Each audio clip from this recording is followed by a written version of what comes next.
नमस्कार. विश्वशांती दर्शन चॅनलमध्ये आपल्या सगळ्यांचं स्वागत. नुकताच लोकार्पण सोहळा झाला विश्वधर्मी मानवता तीर्थ भवन या भव्य आणि सुंदर वास्तूचा. विश्वधर्मी प्राध्यापक डॉक्टर विश्वनाथ कराड सरांचं जन्मगाव असलेल्या लातूर जिल्ह्यातल्या रामेश्वर रुई इथं विश्वशांती, सर्वधर्म समभाव, विश्वबंधुत्व आणि मानवतेचा संदेश देणारी ही वास्तू उभी राहिली आहे. वसुधैव कुटुंबकम आणि एकम सत विप्रा बहुधा वदंती हे भारतीय संस्कृतीचे संदेश या भवनाच्या माध्यमातून संपूर्ण जगाला देण्याचा हा प्रयत्न आहे. प्राध्यापक कराड सरांनी आपल्या संकल्पनेतून ज्या वास्तू उभारल्या त्यात अतिशय मोलाची अशी ही भर. आपण पाहत आहात त्या विश्वशांती दर्शन चॅनेलची संकल्पना ही त्यांचीच. सादर आहे योगी पावन मनाचा या कादंबरीचं क्रमशः कथाकथन. ही भावपूर्ण कादंबरी लिहिली आहे श्री लक्ष्मण सूर्यभान घुगे यांनी. सुवर्ण पिंपळ ही प्रसिद्ध कादंबरी ही त्यांचीच. योगी पावन मनाचा ह्या कादंबरीमध्ये संतश्रेष्ठ ज्ञानेश्वर माऊली आणि श्री विठू माऊली यांच्या भेटीवर आधारित रसाळ आणि भक्तिपूर्ण अशा कथा आहेत, ज्या वाचकांना एका भक्तिमय भावपूर्ण वातावरणामध्ये घेऊन जातात. रामकृष्ण हरी.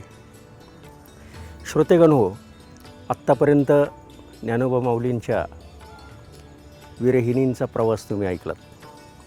हा प्रवास उंचावत जाऊन आत्ता विठ्ठलाच्या भेटीनंतर तो भगवान श्रीकृष्णांच्या जवळ येऊन पोचलेला आहे.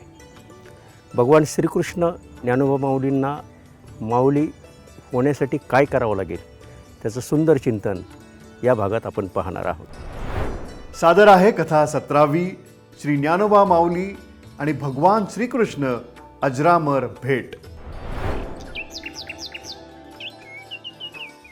मध्यरात्रीचा दुसरा प्रहर. इंद्रायणी नदीच्या काठावर उभे राहिलेले गुरुमाऊली श्री निवृत्तीनाथ महाराज माऊली श्री ज्ञानोबा रायांना म्हणाले, माऊली, आता प्रेममय अंतःकरणाचे बांध फुटून दाही दिशांना प्रेमाचे झरे वाहणार असण्याची खुणगाट आम्हाला दिसू लागली आहे. माऊली श्री ज्ञानोबाराय सावरले, हात जोडत म्हणाले, गुरुमाऊली, आपणच आम्हाला प्रेमामृत पाजलत, म्हणूनच आमच्या पदरी शब्दांचं हे चांदणं पडलं. ते ऐकून गुरुमाऊली पुन्हा गूढ हसले. माऊलींकडे वळत म्हणाले, आज तुम्ही एका अद्भुत घटनेला सामोरे जाणार आहात. आज हा काळोख सुद्धा ब्रह्माला सुंदर वस्त्र अर्पण करून साऱ्या सृष्टीला विवेक आणि सद्विचारांचा प्रसाद वाटायला निघणार आहे. माऊली, या जगात क्षीण संवेदना माणसाचा घात करतात, म्हणूनच आपण आता अधिक सावध भूमिका घेऊन पहिल्या तीराकडे मार्गस्थ व्हायला हवं. यापुढे आपण साधनेला सूत्र बनवून धर्मयात्रेला संजीवनी पाजणारे संत ठरणार आहोत. तुम्ही ज्या अद्वैत यात्रेच्या प्रवासाला निघाला आहात तो प्रवास अवघड जरूर आहे, परंतु असंभव नाही. आज तुम्ही आत्म्याचा परिचय करून घेणार आहात. अहम ब्रह्मास्मी या महातत्वात विलीन होणार आहात. इतक्यात एक गार वाऱ्याची झुळूक आली. अंग शहारलं. गुरुमाऊलींनी मायेनं माऊलींच्या मस्तकावरून हात फिरवत म्हटलं, आपण सर्वजण या उच्च अवस्थेला पोहोचू असं स्वप्नातही वाटलं नव्हतं. सारं कसं नियोजितपणे घडत गेलं.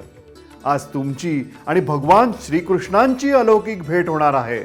तेच तुम्हाला अहम ब्रह्मास्मी तत्वात विलीन होण्याचा मार्ग दाखवतील. माऊली, आता आपल्या लेखी काळ बदलणार. तुम्ही अद्वैताची पूजा उरकल्यावर या भूमीतल्या सत्य असत्याचा झगडा मिटवणार आहात. अन्याय, विद्रोह, हिंसा या सर्वांचं गाठोडं बांधून समुद्रात बुडवणार आहात आणि याच माणसांना पुन्हा समुद्रातून वर काढून मनशुद्धीच्या मार्गानं पाठवून अद्वैत सिद्धांताची वाट दाखवणार आहात. ते ऐकून माऊलींचं हृदय भरून आलं. वादळात भिरभिरणारं भविष्याचं पान स्थिर झालं. नेमकी जीवनाची दिशा समजली. अंगावरची भगवी वस्त्र आज खऱ्या अर्थानं श्रीमंत झाली. म्हणून श्री ज्ञानोबा माऊली खळखळ वाहणाऱ्या नदीपात्राकडे पाहत पुढे म्हणाले, आज शुभ शकुनांची चाहूल आम्हाला लागली आहे. आता हृदय फक्त पांडुरंगाचं चिंतन नटतंय. आमची वाचा सुद्धा सुचिरभूत झाली आहे. गुरुमाऊली, आज अवघ्या दिशा शुभ काळाच्या पंचारत्या घेऊन उभ्या आहेत. गुरुमाऊली गूढ हसले, मागे सरकले, जड स्वरात म्हणाले, आता बाळानं आईचं बोट सोडून चालायला हवं. ते ऐकून माऊली सावरले. गुरुमाऊलींनी हा शब्द का उच्चारला ते कळेना. तेव्हा माऊलींनी हात जोडत म्हटलं, गुरुमाऊली, आमचं काही चुकलं का? गुरुमाऊली अस्वस्थ झाले. नदीपात्रात काळोखात बुडून गेलेल्या खडकाकडे पाहत जड स्वरात म्हणाले, माऊली, आता तुमच्या सत्य स्वरूपाला बंधमुक्त करण्याची वेळ समीप आली आहे. आज तुम्ही प्रेमाचं जाळं सोडून बाहेर पडा. अनुभवाच्या काठावर पेटलेला संसार मागे टाकून तुम्ही अहम ब्रह्मास्मी तत्वाकडे मार्गस्थ व्हा. काळाच्या तावडीतून निसटण्याची संधी आज स्वतः तुमच्यापर्यंत चालत आली आहे. तिचा सन्मान करा. अहम म्हणजे मी आणि ब्रह्मास्मी म्हणजे ईश्वर. मी ईश्वर असल्याचा साक्षात्कार तुम्ही करून घ्या. आता आम्हाला इथून जाण्याची परवानगी द्या. माऊलींचे डोळे पाण्यानं डबडबले. त्यांना राहावलं नाही. माऊलींनी वेगानं गुरुमाऊलींच्या चरणांकडे झेप घेतली. तेव्हा गुरुमाऊलींनी त्यांना वेगानं उचलून अत्यानंदानं हृदयापाशी कवटाळत म्हटलं, माऊली, आज खऱ्या अर्थानं तुमच्या हृदयाची जागा आमच्या हृदयात स्थिर झाली. एका मंगलमय प्रवासाला तुम्ही निघालात, तेव्हा शुभेच्छा, आदेश. गुरुमाऊलींनी माऊलींना स्थिर केलं, मिठी सैल केली आणि गुरुमाऊली वेगानं काळोख तुडवत पर्णकुटीकडे निघून गेले. काळोखानं आसमंताला काजळ फासलं. त्याचवेळी अचानक वारं भरारू लागलं. इंद्रायणीला अचानक लोंढा आला. माऊलींच्या गुडघ्यांपर्यंत पाणी खेळू लागलं. पाणी खडकाकडे लोटू लागलं. त्या खडकावर पाण्याच्या लाटा सर्र आवाज करत आपटू लागल्या. तुषार उंच उडू लागले. त्या चिंब भिजलेल्या खडकावर माऊली चढले, आसन ग्रहण केलं आणि शांतपणे डोळे मिटले. इकडे पंढरपुरात विचारात गुंतलेल्या श्री विठोबा माऊलींसमोर माता श्री रुक्मिणी आल्या आणि म्हणाल्या, स्वामींचा एवढा कसला विचार चाललाय? श्री विठू माऊली गोड हसले, म्हणाले, रुक्मिणी, आज आमचं लेकरू या आईबापांचा संसार नटवायला निघालंय. पहा, इंद्रायणी काठावर बसलेल्या आमच्या माऊलींकडे पहा. इकडे इंद्रायणी काठावर खडकावर बसलेल्या माऊलींच्या अंगावर पाण्याचे पांढरे फेक तुषार उडत होते. आता माऊलींनी मन शांत करून डोळे मिटून स्वतःच्या श्वासांना, प्राणवायूला न्याहाळायला सुरुवात केली होती. इकडे क्षीरसागरात शेषशय्येवर पहुडलेले भगवान श्री विष्णुदेव उठून बसत माता श्री लक्ष्मींना म्हणाले, हे लक्ष्मी, आता आळंदीतल्या सुवर्ण पिंपळाला भक्तीची अनंत सुवर्ण पानं फुटण्याची वेळ समीप आली आहे. माऊलींच्या जन्माचं प्रयोजन आसक्तीच्या वाळवंटानं स्वीकारून आज भक्ती मार्गाकडे लोटण्याचं महाकार्य आरंभलंय.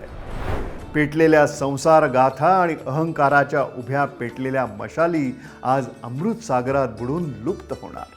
अति सुंदर, अति सुंदर. इकडे इंद्रायणी काठच्या खडकावर आदळणाऱ्या लाटांचा कोलाहल ऐल आणि पैल तीराला अस्वस्थ करत होता. परंतु माऊलींनी त्या कोलाहलातही स्वतःला शांती पठारावर आरूढ करून निशब्दपणे श्वासांचा इतिहास वाचायला सुरुवात केली होती. ढग काळा बुक्का हाटू लागले होते. माऊलींची ऊर्जा शक्ती चेतनेचं बोट धरून चैतन्याच्या प्रवासाला निघाली होती. ब्रह्मदोरा आसमंती झुलू लागला होता. माऊलींची प्राणमय शक्ती देहाकडून विदेहाकडे निघाली होती. सदा समाधीस्थ असणारे योगीराज माऊली श्री ज्ञानोबाराय आज सर्व बंधनं तोडून आत्म्याच्या भेटीला निघाले होते. इतक्यात आसमंतात वीज कडाडली. तेव्हा भगवद्गीता ग्रंथातले भगवान श्रीकृष्ण अमृत शब्द मागे टाकून ग्रंथाबाहेर पडले. तेव्हा राधा राणी धावत तिथे आल्या, म्हणाल्या, नाथ, एवढ्या रात्रीचे आपण कुठे निघाला आहात? तेव्हा भगवान श्रीकृष्ण म्हणाले, राधा, आमचे ज्ञानोबा माऊली अवघा रंग आभाळात उधळून ब्रह्मानंदाच्या भेटीसाठी निघाले आहेत. आम्हाला त्यांना सामोरं जायलाच हवं ना? राधाराणी निरुत्तर झाल्या. तेव्हा भगवान श्रीकृष्ण वेगानं काळोखाकडे निघाले. इकडे ब्रह्मांडात अनाहत नाद वेगानं घुमू लागला होता.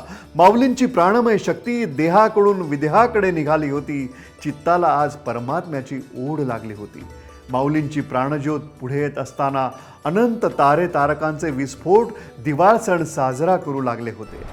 इतक्यात ब्रह्मांडाच्या पहिले तीरावर एक महातेजस्वी तारा चमकताना दिसू लागला.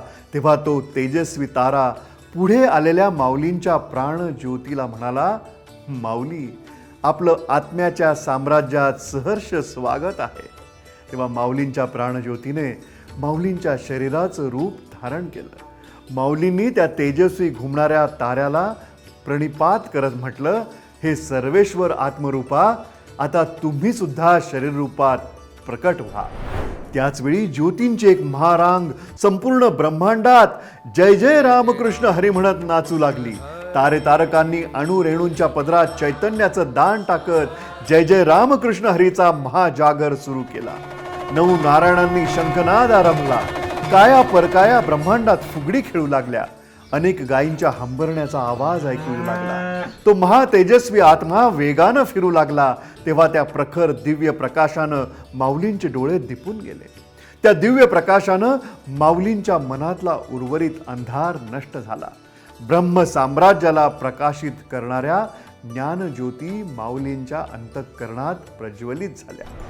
त्याचवेळी बासरीचा सुंदर नाद संपूर्ण ब्रह्मांडात विस्तारू लागला. तेव्हा माऊलींच्या मनात आनंद मावेना. त्यांनी डोळे उघडून समोर पाहिलं, तेव्हा शुभ्र प्रकाशांनी वेढलेलं भगवान श्रीकृष्णांचं भव्य दिव्य स्वरूप दिसू लागलं.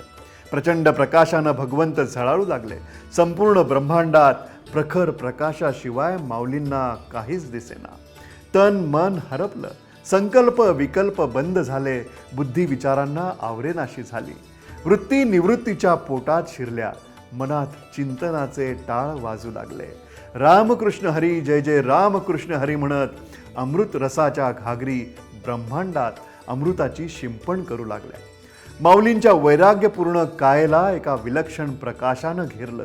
चैतन्यानं माऊली माऊली म्हणत माऊलींच्या मनातले अनंत दिवे पेटवले. तेव्हा माऊलींनी हात जोडून समोर पाहिलं. यावेळी प्रखर प्रकाश मावळला होता.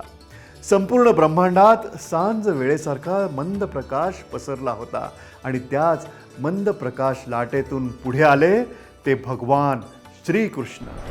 भगवंताचं वर्णन काय करावं.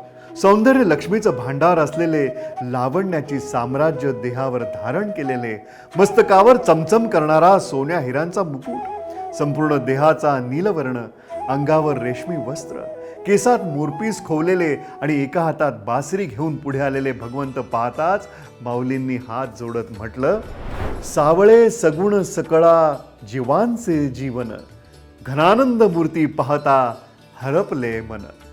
भगवंत हसले. तेव्हा माऊली हात जोडत पुढे म्हणाले, भगवंत, सौंदर्य किती सुंदर आणि किती श्रीमंत असू शकतं हे आज आमच्या जीवाच्या संसारानं पाहिलं.